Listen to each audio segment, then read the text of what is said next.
O río Miño nace aquí, en Fomiñá. Alo menos iso é o que din algúns. O certo é que estas cristalinas augas situadas no concello da Pastoriza compiten por levarse este privilexio co Pedregal de Irimia, do municipio veciño de Meira.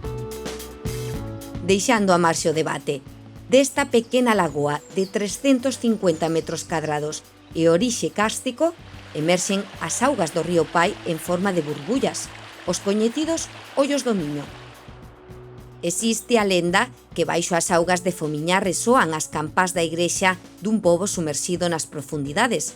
Sexa certo ou non, o que aquí se respira é unha profunda tranquilidade.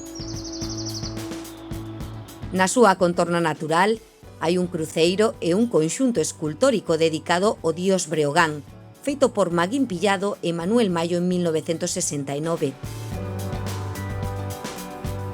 Do seu paseo de madeira parte a ruta Augas de Fomiñá. O sendeiro permite descubrir o encanto das paisaxes e humedais da Terra Chá. Conta con puntos de interese como a igrexa de San Salvador de Crecente, o Castro de Sá, a Ponte Vella de Miñota e a área fluvial de Baltar, apta para o baño e punto final da ruta.